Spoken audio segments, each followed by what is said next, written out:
आदरणीय इस सत्र की मुख्य वक्ता सुप्रसिद्ध लेखिका शिक्षाविद अध्यक्ष हिंदू यूनिवर्स फाउंडेशन अध्यक्ष आचार्य कुल पवनार विनोबा भावे द्वारा संस्थापित नीदरलैंड्स की आदरणीय पुष्पिता अवस्थी जी को, जो देश विदेश के विभिन्न सम्मानों से पुरस्कृत हैं और सूरीनाम, यूट्यूब, ट्रिनिडाद व टोबैगो आदि देशों में भारतीय मूल्यों को लेकर निरंतर कर्मशील हैं।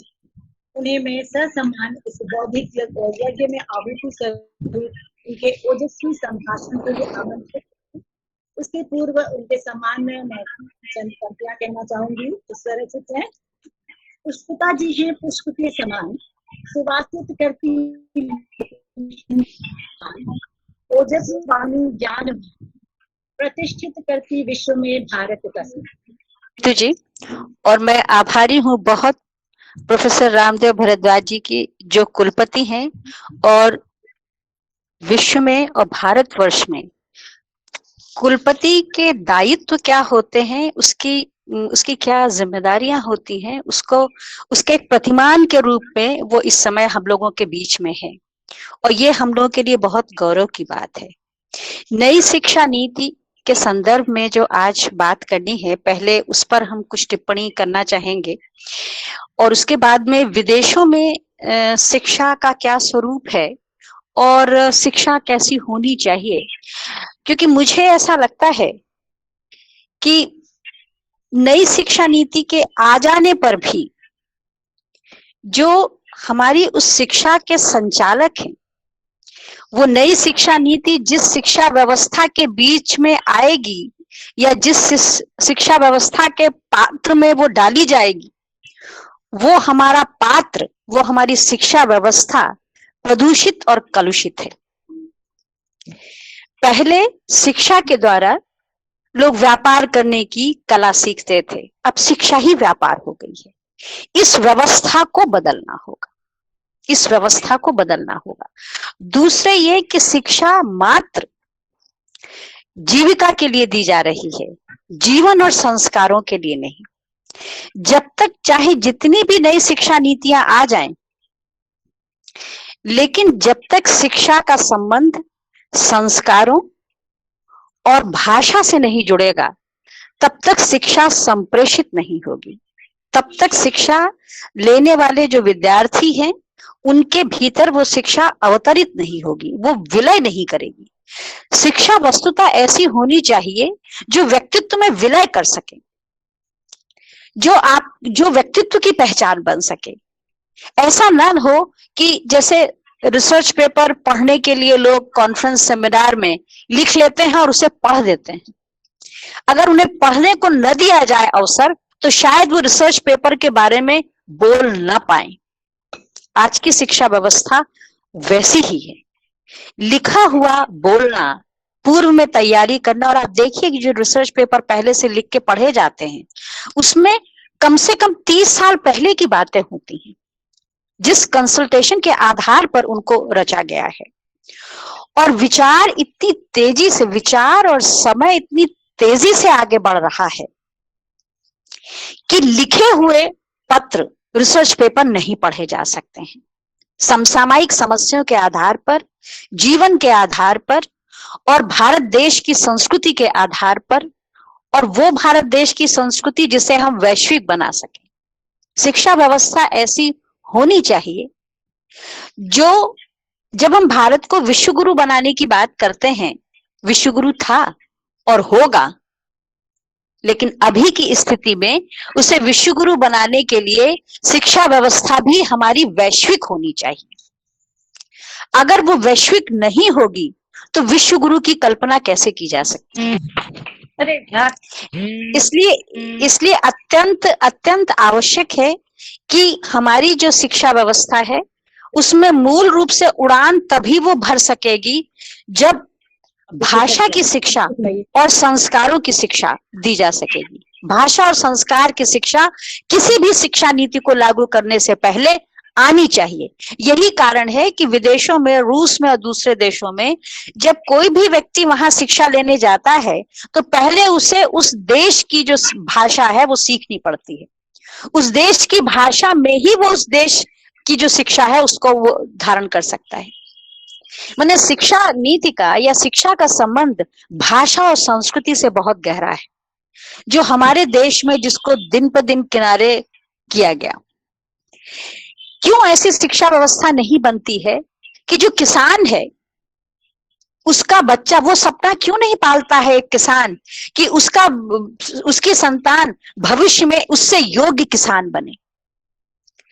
वो अपने पिता के खेतों की जड़ों से क्यों दूर होना चाहता है? वो नई शिक्षा व्यवस्था में जुड़ के वो क्यों दूसरी उड़ान भरना चाहता है, जबकि उसके पास संस्कार किसानों के हैं? तो प्रोफेशनली जो संस्कार हमारे विद्यार्थियों में है, हमारी आम जनता में है, नई पीढ़ी में है, उसे वैसी ही शिक्षा देनी चाहिए कि उसके पास अपने परिवार का, अपनी मातृभूमि का जो जेनेटिक कोड है, उस जेनेटिक कोड के साथ वो शिक्षा प्राप्त करे, जिससे वो पूरी तरह से विकसित हो सके। नीदरलैंड और दूसरे देशों में किसानों की इतनी कमाई है, इतनी समृद्धता है, इतने धनी हैं कि फूलों, ट्यूलिप जैसे फूल की उपज करने वाला किसान वहां बिलियंस में कमाता है, बिलियंस में उसकी कमाई होती है, और सिर्फ 2-3 महीने के लिए वो बिक्री करता है। तो वो एक ऐसा फूल जो मंदिर में नहीं चढ़ता है, वो एक ऐसा फूल जो घरों में बहुत नहीं सजाया जाता है, अगर उस फूल की खेती बिलियंस में हो सकती है, तो हमारे देश की धरती इतनी उर्वर है। उफ, मुझे विदेशों में, चीन और पाकिस्तान को छोड़कर दुनिया के सभी देशों में घूम चुकी हूँ कई बार और कई स्तर पर, एक शिक्षाविद के रूप में, एक साहित्यकार के रूप में, एक राजनयिक के रूप में। तो मुझे ये अनुभव हुआ कि अपने देश की जो धरती है और इस धरती की जो उपज है, क्या फल और क्या सब्जियां और क्या अनाज, इसकी जो गुणात्मक क्षमता है वो हमारे देश की धरती की ताकत है। और ये जो धरती की ताकत है, ये सिर्फ फलों में, फूलों में और अनाज में ही नहीं होगी, क्योंकि इसी धरती की उपज हम भारतीय मनुष्य भी हैं, हम इसी धरती की उपज हैं। तो वो शक्ति, वो क्षमता जो यहाँ के अनाज में है, जो सब्जी में है, जो फलों में है, वो यहाँ के मनुष्यों में भी है, क्योंकि यहाँ के मनुष्य इसी धरती के उपज से अपनी भूख मिटाते हैं। ये देह की भूख का सवाल है जो मिटती है। इसीलिए हमारे देश का जो भारतीय है वो पूरे विश्व में है, और जब वो विश्व की व्यवस्था से जुड़ता है तो वहां उसकी महत्वपूर्ण भूमिका हो जाती है, क्योंकि हमारे देश के भारतीय नागरिक के पास एक बहुत बड़ी क्षमता है, लगन, समर्पण, निष्ठा। वो यहां फलीभूत नहीं हो पाती क्योंकि भ्रष्टाचार बहुत है, लेकिन वहां चूंकि एक व्यवस्था है, उस व्यवस्था में उसकी योग्यता को देखा जाता है, और वहां वो पूरी निष्ठा से, कार्यक्षमता से, समर्पण भाव से वहां वो काम करता है। तो चाहे आप लंदन को देख लीजिए, चाहे नासा को देख लीजिए, चाहे अमेरिका को देख लीजिए, हर देश की समृद्धि में, इंटरनेट और कंप्यूटर में अगर कोई शक्तिशाली नट बोल्ट है तो हमारे वो भारतीय युवा पीढ़ी है, जो यहीं से शिक्षा लेके जाते हैं या आगामी जाके वहां शिक्षा लेते हैं। लेकिन वहां चूंकि भ्रष्टाचार शिक्षा व्यवस्था में और नौकरियों में नहीं है, तो वहां अपनी क्षमताओं का दान वो वहां करते हैं, जिससे उस देश का विकास होता है, वो देश समृद्ध होता है। और अगर उदाहरण आप देखें तो जो नोबेल पुरस्कार लोगों को मिले हैं, वो उसमें से जो भारतीय हैं वो विदेशों में जाके बसे, वहां उन्होंने अपनी कार्यक्षमता का प्रदर्शन किया और उनको नोबेल पुरस्कार मिला। तो ये हमारी शिक्षा व्यवस्था, चाहे जितनी भी नई शिक्षा नीतियां आ जाएं, लेकिन जब तक हमारी उस शिक्षा नीति को कार्यान्वित करने वाली व्यवस्था जब तक नहीं बदलेगी, उसको कार्यान्वित करने वाले जब तक कुलपतियों का व्यवहार, शिक्षकों का व्यवहार नहीं बदलेगा, तब तक कोई भी शिक्षा नीति इस देश में परिवर्तन नहीं ला सकती है। क्योंकि दूसरे देशों में जो परिवर्तन के कारक हैं वो मैंने देखा। भारतवर्ष में ये 2019 से वर्धा विश्वविद्यालय में मैं राइटर्स इन रेजिडेंस के रूप में रही, और मैंने देखा वहां कुलपति का जो कक्ष है, भवन है, वहां और जो विभिन्न विभागों के विभागाध्यक्षों का जो कमरा है, वो वहां जितनी गतिविधि और जीवंतता दिखाई देती है, कमरों में नहीं जहां शिक्षा दी जाती है।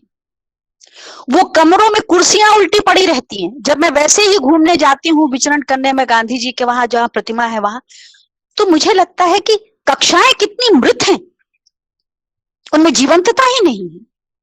और देखिए वैसा ही होता है जब हम लोग कभी घर छोड़ के जाते हैं और जब वापस आते हैं तो घर तो वैसा ही होता है, लेकिन हम मनुष्यों के रूप में वहां प्राण तत्व तो नहीं रहता है, इसलिए उस घर में जीवन नहीं होता है और वो घर उदास हो जाता है।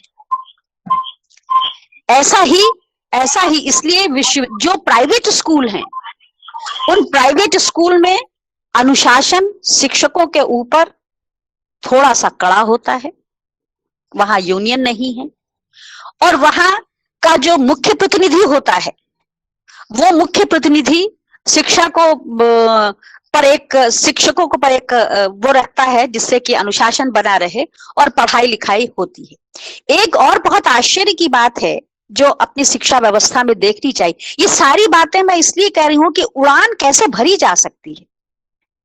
अगर डैने कमजोर होंगे, पंख कमजोर होंगे, पंख हमारी व्यवस्था है, अगर पंख कमजोर होंगे तो उड़ान नहीं भरी जा सकती है।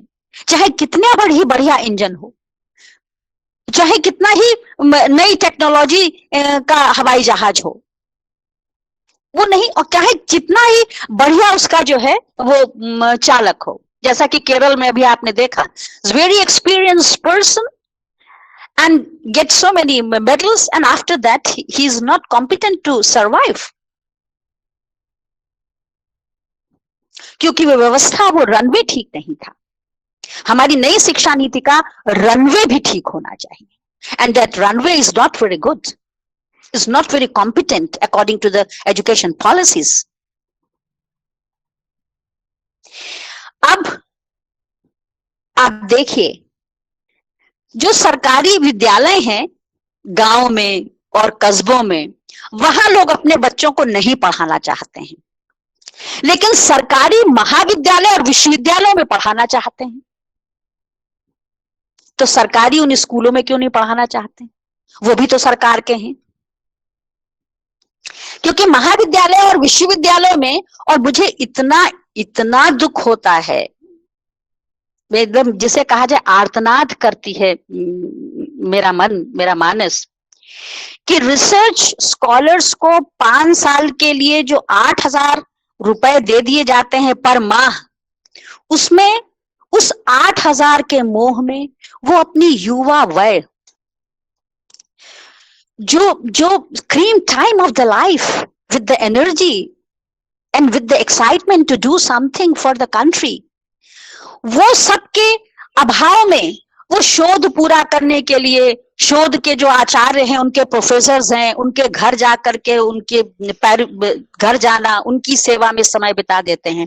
वो अपने परिवार से अलग हो जाते हैं, वो अपने माँ बाप से अलग हो जाते हैं। माँ बाप जिनकी की वो फसल है उनकी संतान, और वो 5 साल में औसतन दुष्चरित्र हो जाते हैं। युवा पीढ़ी जिनसे हमें नई शिक्षा नीति को आगे बढ़ाना है, औसतन मैं कह रही हूं, और जिसमें जो आगे निकल जाते हैं, अब उसके बाद में जब उन्हें डॉक्टर की डिग्री मिलती है तो उन्हें नौकरी नहीं है, क्योंकि नौकरियों का अभाव है, कहां वो नौकरी करे। और अब मित्रताएं दूसरों के साथ हो जाती हैं, तो परिवार के अनुशासन के भीतर भी नहीं रह पाते हैं।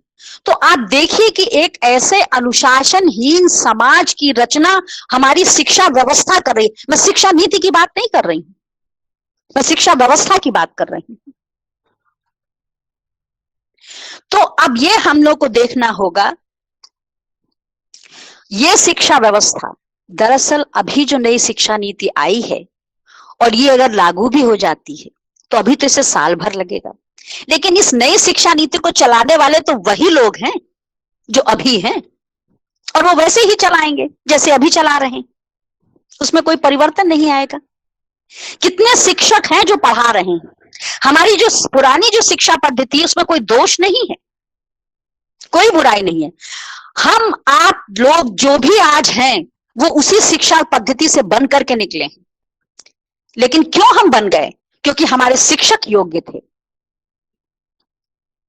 मैं किसी पर कोई आघात नहीं कर रही हूं, मैं किसी को अपमानित नहीं करना चाहती, मैं सिर्फ एक अपने आप का एक आईना देखना चाहिए। हम किस कर्तव्य बोध से यहाँ हैं? लाखों की सैलरी मिलती है और दिन में 2 कक्षाएं भी नहीं ले सकते। अगर लेते भी हैं तो कुछ गप ठोक करके कक्षा में चल से बाहर निकल जाते हैं और ऐसी गप ठोकते हैं जिससे विद्यार्थी उनके अनुयायी बने रहें। अपने अधिकार का, अपने व्यक्तित्व के प्रभाव का वो प्रकट करते हैं अपने कक्षाओं में, जिससे कि विद्यार्थी उनके पीछे लगे रहें। वो विषय नहीं पढ़ाते। विद्यार्थी तो आज जो पढ़ रहा है वो पुस्तकों के सहारे, इंटरनेट के सहारे परीक्षाएं दे रहा है और पास कर रहा है, क्योंकि उसे डिग्री लेनी है, उसे उसके जीविका का सवाल है। वो शिक्षकों के बूते नहीं पढ़ रहा है। हम लोग आज जितने भी इस समय वेबिनार में लोग हैं और जितने भी महत्वपूर्ण लोगों को आप देखिए, आज वो जो कुछ भी हैं वो अपने शिक्षकों के व्यक्तित्व के प्रभाव से हैं।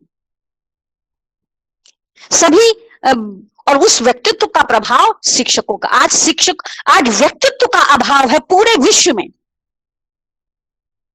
इसलिए डोनाल्ड ट्रंप जैसा व्यक्ति राष्ट्रपति बना हुआ है। वो हमने सिर्फ वहां का उदाहरण दिया, लेकिन राजनीति में जो शिक्षा में नहीं है, जिन्होंने शिक्षा नहीं ली, वो राजनीति में है और वो देश की व्यवस्था को नियंत्रित कर रहे हैं। राजनीति में सबसे अधिक शैक्षिक योग्यताओं के व्यक्ति को स्थान दिया जाना चाहिए, राजनीति में सबसे अधिक। और उसके बाद शिक्षा के क्षेत्र में जो डिग्रियां देखी जाती हैं उससे अधिक व्यक्तित्व देखा जाना चाहिए। हेलो जी, हेलो।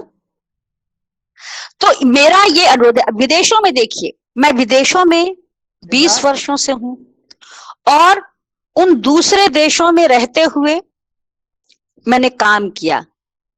अब वहां की शिक्षा व्यवस्था को मैंने देखा, वहां की अपनी शिक्षा व्यवस्था वहां के आम नागरिक के जीवन और जीविका दोनों के अनुकूल है।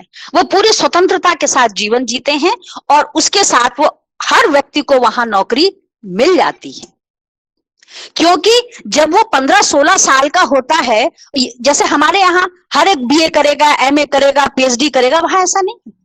अगर वो 16-17 साल की उम्र में उसे लगता है कि वो कारपेंटर का काम ज्यादा अच्छा कर सकता है, बिल्डिंग का निर्माण ज्यादा अच्छा कर सकता है, हेयर कटिंग अच्छी कर सकता है, तो वो पढ़ाई छोड़ देगा और इन टेक्निकल कोर्सेस को वो ज्वाइन कर लेगा और 6 महीने में उसको नौकरी मिल जाएगी। तो वो आत्मनिर्भरता और स्वाभिमान, वहां का मजदूर भी जब आपके घर आएगा काम करने के लिए तो आपसे कहेगा मैं कॉफी दीजिए और आपके साथ कॉफी बैठ के पिएगा, क्योंकि उसने स्वाभिमान के साथ शिक्षा हासिल की है। और जब वो उस योग्य हुआ तो उसने बिल्डिंग निर्माण का काम सीखा। इसी तरह से हेयर कटिंग या बाकी सारे काम, घर साफ करने का भी प्रोफेशनल्स हैं वहां, अब वो उतना ही कमाते हैं। मर्सिडीज कार से आते हैं घरों की सफाई करने वाले लोग, जिन्हें आप अपमान से नहीं देख सकते हैं वहां पर, और अपमान से देखना भी नहीं चाहिए। अगर गांधी जी को ध्यान में रखें, वो आपके घर की सफाई कर रहा है, जो आपका घर है आपको करना चाहिए। भारतवर्ष में तो पूरी की पूरी जमात ही जो है वो घर न चले अगर बाई आना घर में बंद कर दे, अगर नौकर ना हो। क्यों नहीं स्त्रियां अपने घर उनसे बना है, स्त्रियों से बना है। ये शिक्षा व्यवस्था ऐसी क्यों नहीं होनी चाहिए कि लड़कियों को ये शिक्षा स्वावलंबी बनने के लिए, कि घर का स्वावलंबन तुम पर निर्भर है, घर की व्यवस्था तुम्हें करनी चाहिए, घर का काम तुम्हें देखना चाहिए और परिवार में जो और सदस्य हैं उन्हें भी बांटना चाहिए, जिससे कि घर में जो बेटी है वो भी काम सीख सके और जो बेटा है वो भी हमारे देश में शिक्षा व्यवस्था को ठीक करना, उस व्यवस्था के जो संचालक हैं उनको ठीक करने की जरूरत है। द फंक्शनिंग ऑफ वर्किंग जो है, it is necessary to correct it.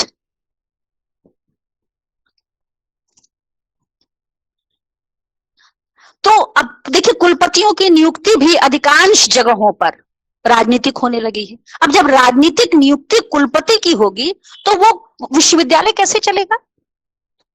विदेशों में तो पता ही नहीं चलता है कि who is the vice chancellor and that person is attached in which political party. यहां तो पहले पता चल जाता है, उसके आने से पहले पता चल जाता है कि who will appointed in this university. यह है हमारी व्यवस्था, और यह व्यवस्था शिक्षा व्यवस्था से पैदा हुई है। तो जब तक हमारी शिक्षा व्यवस्था नहीं बदलेगी, तब तक नई से नई शिक्षा नीति भी कारगर नहीं हो पाएगी। और जो नई शिक्षा नीति आएगी उसको चलाने और कार्यान्वित करने वाले हमारे जैसे अभी के जो शिक्षाविद लोग हैं, अध्यापक हैं, शिक्षक हैं, व्यवस्थापक हैं, मैनेजमेंट है, यही लोग करेंगे। तो ये वैसे ही करेंगे, उसको वैसे ही तोड़ मरोड़ देंगे।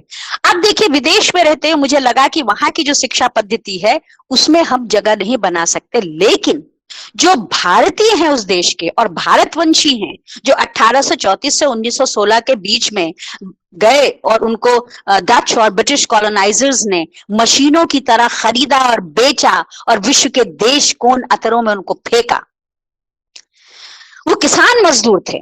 हमारे देश में किसान मजदूर को सोचा जाता है वो दूसरा काम ही नहीं कर सकते, लेकिन आज चौथी पीढ़ी, तीसरी चौथी पीढ़ी से उन किसान मजदूरों को जैसे ही वो इंडिपेंडेंट हुए, आत्मनिर्भर हुए, वो गवर्नर हैं, चिकित्सक हैं, शिक्षक हैं और भी बहुत ऊंचे पदों पर हैं, वैज्ञानिक हैं, ये सारे काम कर रहे हैं।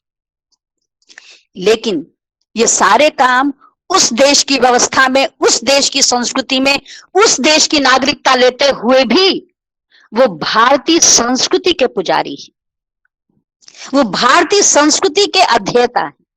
भारतीय संस्कृति ही उनका जेनेटिक कोड है, क्योंकि उनके पुरखे भारत की संस्कृति से पैदा हुए हैं, वो उसी संस्कृति के गर्भ से पैदा हुए। क्योंकि उनके माँ बाप भारतीय संस्कृति के हैं, तो वो उसी संस्कृति के गर्भ से पैदा हुए हैं, इसलिए उनका जेनेटिक कोड भारतीय संस्कृति है। और आज भी वो ठंडा देश है, नीदरलैंड और यूरोप के बाकी सभी देश, वो घरों के बाहर जूते उतारते हैं अपने, और मंदिर है सबके घर में। जो भारतवंशी बहुल देश हैं उनके आंगन में और बाहर गेट खोलते ही तुलसी का चौरा मिलेगा और झंडियां गड़ी हुई होंगी, शिव भगवान की, हनुमान जी की और उनकी, और जो आर्य समाजी है वहां ओम लिखा रहेगा। जबकि ईसाई धर्म का और मुस्लिमों का प्रचार है, लेकिन उन्हें इससे कोई भय नहीं है, उन्हें कोई आतंक नहीं है। पड़ोस में कौन रहता है इससे कोई भय नहीं है। और जो भारतवंशी वहां बोली बोलते हैं वो वही बोली बोलते हैं जो हमारे यहाँ के हिंदी भाषा परिवार की बोली है। जैसा कि आपने कल सुना, मॉरिशस से जो सुरेश जी ने जो अपनी बातें कही, आप देखिए कि वहां का जो हिंदी स्पीकिंग यूनियन है उसके वो अध्यक्ष हैं, और इससे पहले जो अध्यक्ष थे और जब मंत्री थे तो 3 महीने के लिए मुझे वहां की संस्कृति मंत्रालय ने आमंत्रित किया था हिंदी और भारतीय संस्कृति के विकास के लिए। तो मैं 3 महीने संस्कृति मंत्रालय की अतिथि थी। तो मैंने वहां देखा और आपने सुना होगा कि वो किस तरह से अपनी मातृभूमि के पूजक हैं, मॉरिशस के। लेकिन भारतीय संस्कृति और भारत को वो कहते हैं कि वो हमारी पुण्य धरती है। और कल मुझे सुनते हुए ऐसा महसूस हो रहा था कि जैसे भारतीय संस्कृति उनके लिए गंगोत्री है। वहां रहते हुए सूरीनाम और मॉरिशस में रहते हुए 14,000 किलोमीटर सूरीनाम है, गयाना है, और इधर आप देखें तो 10,000 किलोमीटर फिजी है और 7,000 किलोमीटर मॉरिशस है। मॉरिशस अकेला देश है बेचारा, बूंद की तरह हिंद महासागर में पड़ा हुआ, लेकिन वो भारतीय संस्कृति का हृदय दिखाई देता है। हिंद महासागर ने उसको जैसे बनाया है।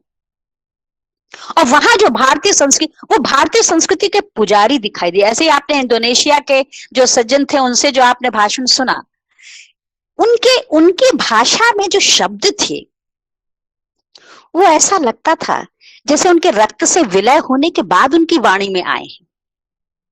वो सहज लगते थे। हम लोग की भाषा के जो शब्द हैं वो बनावटी लगते हैं, क्योंकि हम लोग जीते कुछ और हैं और भाषा बोलते समय हम लोग बनावटी हो जाते हैं। हम अधिक प्रदर्शन करना चाहते हैं कि हम अधिक बौद्धिक हैं, हम अधिक योग्य हैं, हम अधिक प्रदर्शन करना चाहते हैं।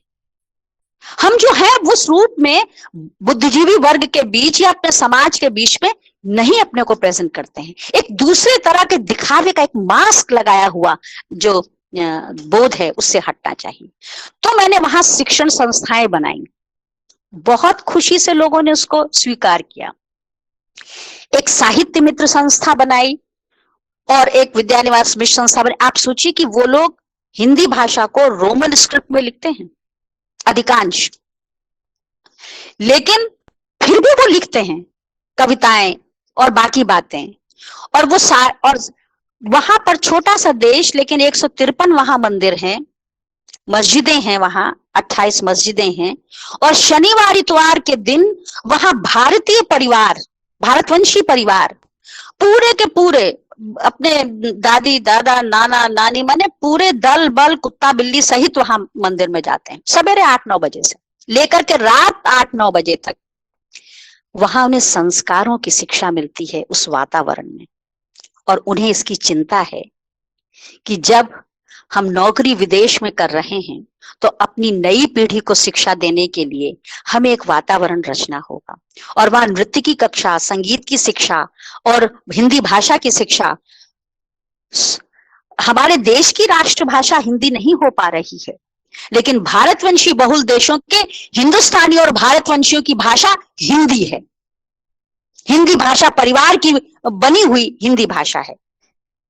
जैसे कि सूरीनाम में उसे सरनामी भाषा कहते हैं, मॉरिशस में उसे मॉरिशियन हिंदी कहते हैं, फिजी में उसे फिजी बात कहते हैं। लेकिन ये सारी जो बोलियां हैं वो हिंदी भाषा परिवार से बनी है। और उन्हें कोई संकोच नहीं होता जब कोई फ्रेंच या डच, नीदरलैंड का व्यक्ति अपनी फ्रेंच और डच में या जर्मन भाषा में बात करता है तो वो बड़े आराम से अपनी भाषा में बात करें। कहा भैया तू बहुत दिनन से ना दिखान बा, कहाँ रहल, और तो मेहरारू वगैरह सब ठीक बात है। हमारे देश में कोई जरा पढ़ा लिखा व्यक्ति बगल में खड़ा हो जाए तो हमें हिंदी में बात करने में भी लोगों को संकोच होता है कि वो सोचेगा कि हम बिलो स्टैंडर्ड हैं।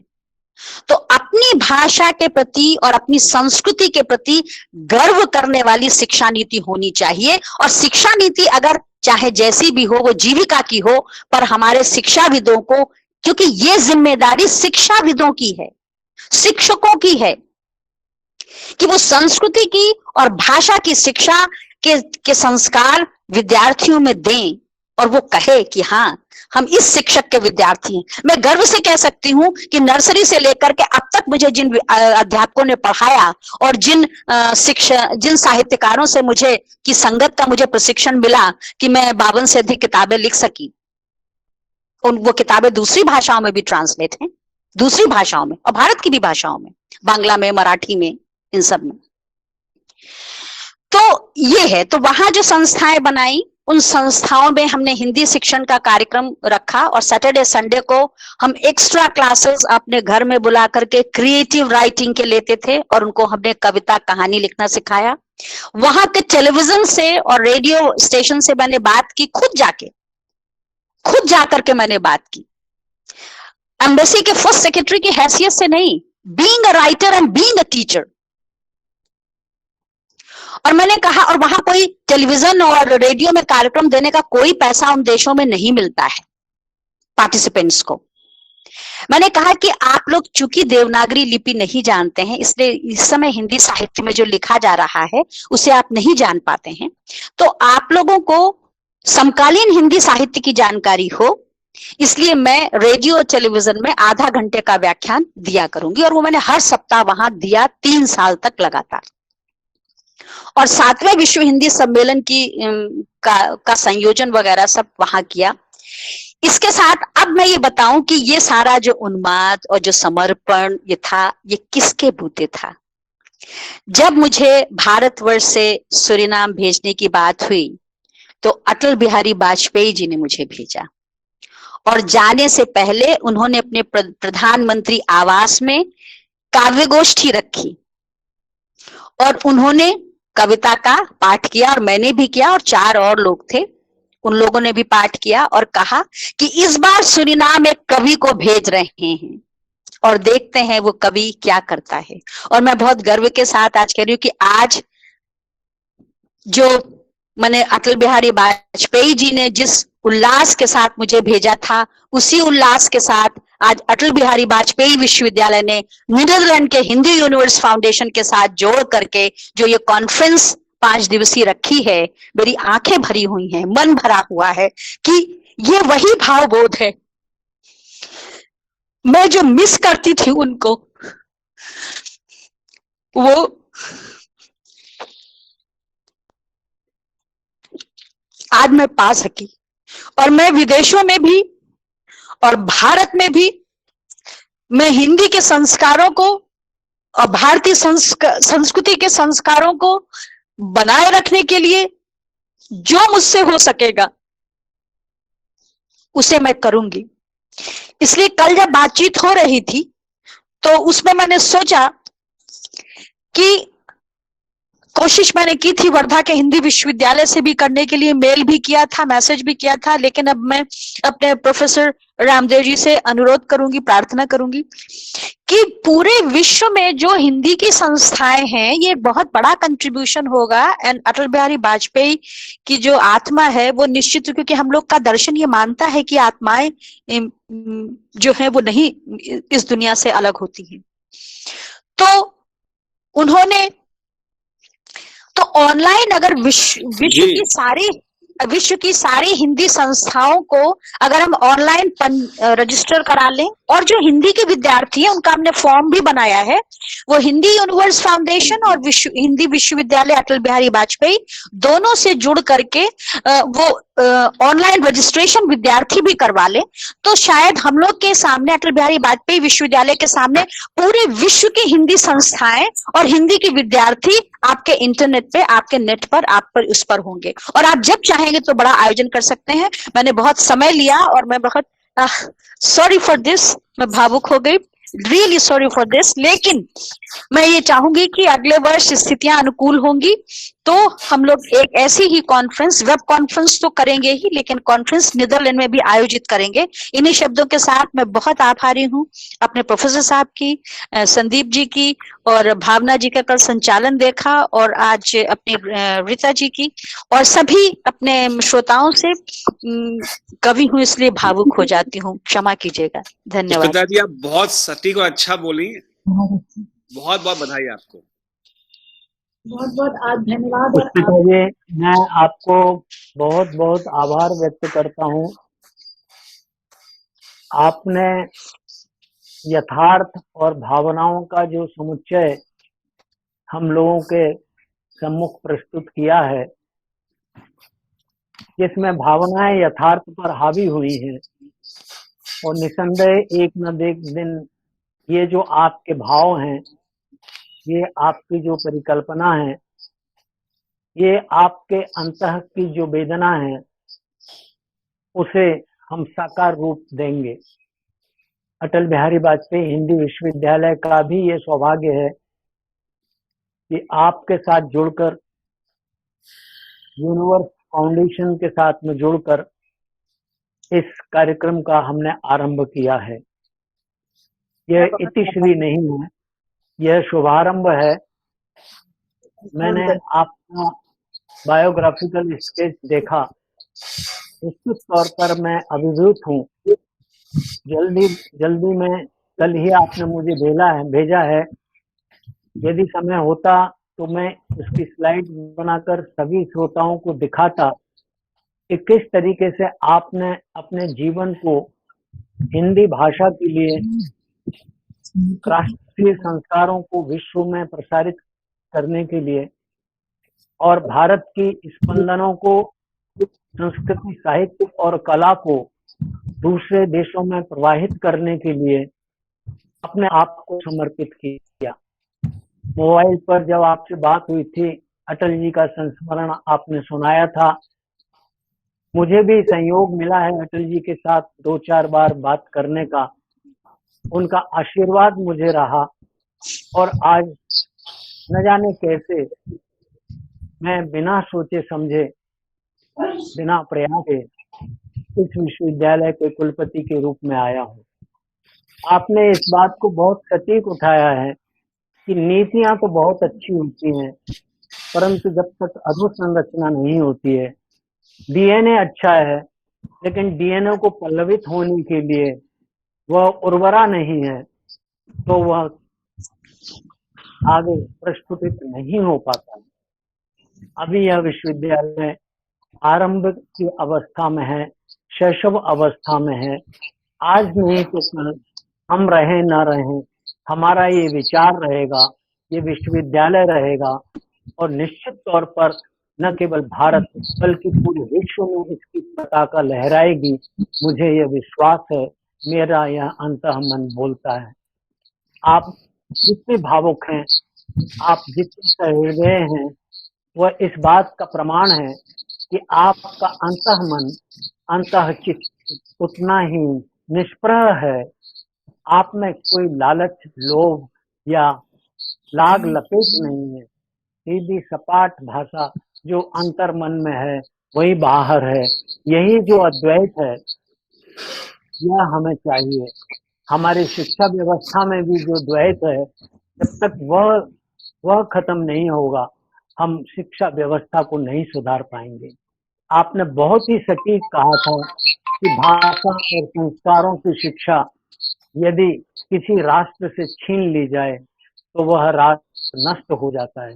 हमारी जितनी भी संस्कृति और सभ्यताएं विलुप्त हुई हैं, चाहे माया संस्कृति और सभ्यता की बात हो, लैटिन संस्कृति और सभ्यता की बात हो, यूरोपियन संस्कृति और सभ्यताओं की बात हो, उनकी विलुप्त होने का कारण यही है कि उनके जो ओरिजिनल, जो उनके मूल स्रोत हैं, मूलभूत उनके जो तपस्वी लोग थे, उनको क्रश किया गया और उनके ऊपर एक नई विचारधारा, नई संस्कृति, नई भाषा को आरोपित किया गया। इसका प्रमाण हम और कहीं नहीं देख रहे हैं, हम अमेरिका में देखते हैं। अमेरिका स्वयं प्रताड़ित रहा है शताब्दियों तक बाहरी लोगों से, स्पेन से, फ्रेंच से, जर्मनी से, और इस प्रकार से भारत में भी जो शिक्षा व्यवस्था थी, मैकाले के द्वारा संचालित जो शिक्षा व्यवस्था थी, और उसके पूर्व मुगल काल में जो शिक्षा व्यवस्थाएं थी, उसने हमें हमारी जड़ों से थोड़ा हिला दिया है, काटा नहीं है। लेकिन यह जो नई शिक्षा नीति है, यह हमें नई दिशा देगी। It is called a great leap forward. हम एक ऊंची छलांग लगाएंगे, आज नहीं तो कल हम अपने स्वप्न को पूरा करेंगे।